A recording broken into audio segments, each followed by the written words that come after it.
এরকম ভুরি নারী ভুরি অনেক পেস খেয়ে খেয়ে বেড়ায়, ঘুরে ঘুরে বেড়ায়। মানে মৃত্যুর জন্য প্রস্তুত, আল্লাহ আল্লাহ করছি। এখন ও তখন আমাকে বলল, ভাতিজা চলো। তো আমি ভাতিজা চলো মানে কই যাবে, আমি তো জানি এটা আমার চাচা না, আমাকে মানে কোথাও নিয়ে যাওয়া হয়তো খায় নিবে, এইরকম একটা আমার পরিস্থিতি।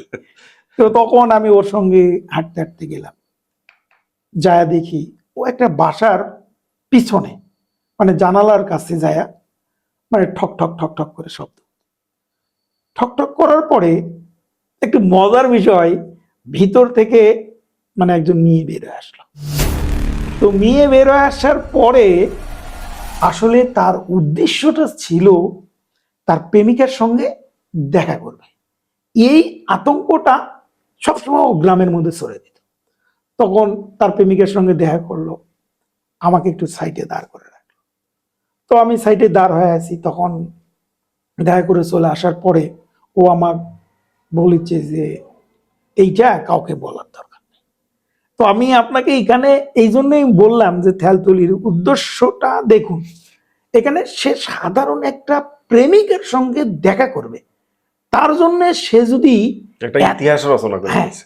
ইতিহাস এত বড় একটা রিস্ক নিতে পারে। আমি আমার মানে ভুলে যাব, এখানে একটু বলে নেই। আমার যেখানে বাসার সামনে দুইটা জায়গা আছে, সরকারি বিশাল বড় এরিয়া, হুম, পরিত্যক্ত, টোটালি পরিত্যক্ত দুইটা জায়গা।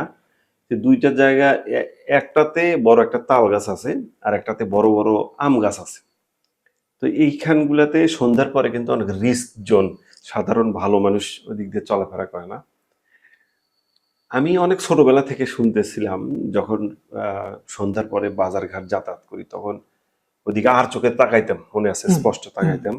কারণটা কি, শুনছি যে ওইখানে যে একটা তাল গাছ, অনেক বড় একটা তাল গাছ আছে, ওই তাল গাছে চোখ চোখ মানুষ থাকে, মানে আমাদের এলাকার ভাষায় চোখ মানুষ।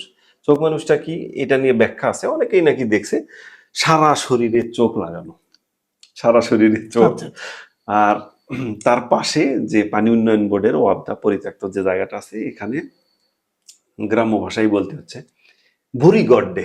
হুম, হুম, ভুরি গড্ডে মানে আমরা গরু মহিষের যে পেটের যে অন্ত্রটা আছে, ভুরি হুম, যেটাকে বলি, এরকম ভুরি নারী ভুরি অনেক পেস খেয়ে খেয়ে বেড়ায়, ঘুরে ঘুরে বেড়ায়। আচ্ছা এটা ছোটবেলা থেকে জানতাম, ওই জায়গাটা অনেক ভয়ানক, ওইদিকে তাকাতামই না।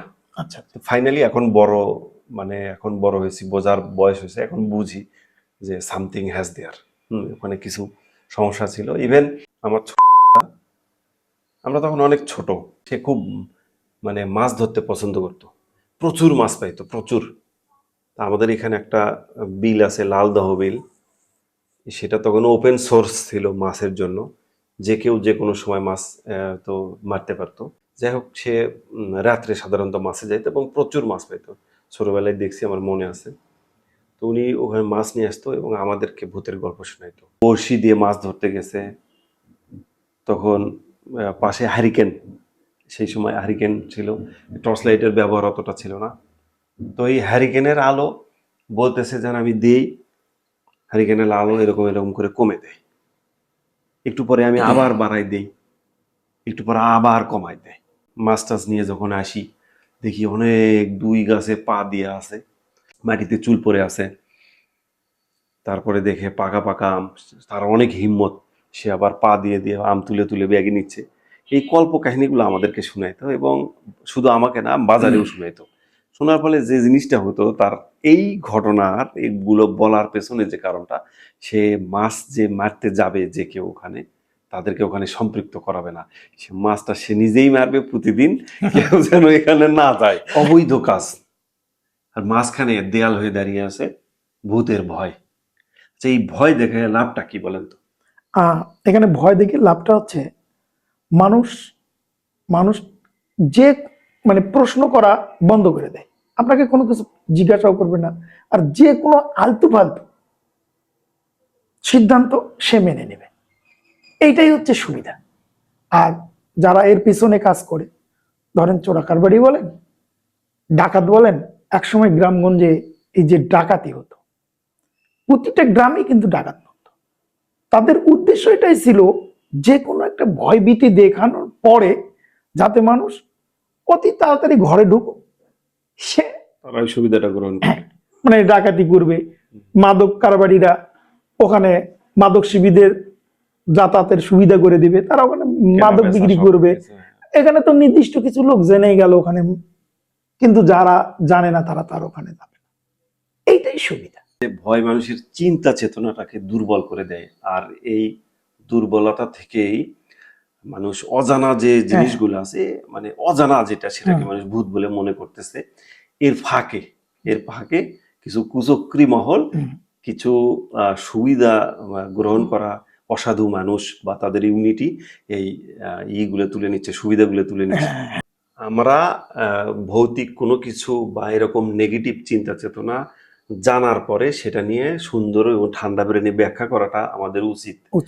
এভাবে করে মানে চিলে কান নিয়ে গেল এরকম ছোটাছুটি আমাদের আসলে উচিত হবে না। আপনাকে অসংখ্য ধন্যবাদ আমাদের এই গল্পে অংশগ্রহণ করার জন্য। আমি আপনার মাধ্যমে আমি আমাদের যে দর্শক আছে তাদের কাছে প্রশ্নটি রাখতে চাই, আপনারা কে কখন কোনো সময় ভূত দেখেছেন কিনা অবশ্যই কমেন্ট সেকশনে জানিয়ে যাবেন। এবং এই ভূত কেউ যদি আপনারা জেনে থাকেন যে ভূত দেখানোর আড়ালে বা দেখানোর কথা বলে ভিতরে কোনো গল্প চলছে, সেটা আমাকে কমেন্টে জানাবেন। গপ্প পডকাস্টে দীর্ঘক্ষণ ধরে আমাদের সঙ্গে থাকার জন্য আপনাদের সবাইকে ধন্যবাদ জানাচ্ছি। পাশাপাশি আপনাকেও ধন্যবাদ জানাচ্ছি জনাব মুশফিকুর রহমান। ধন্যবাদ আপনাকেও।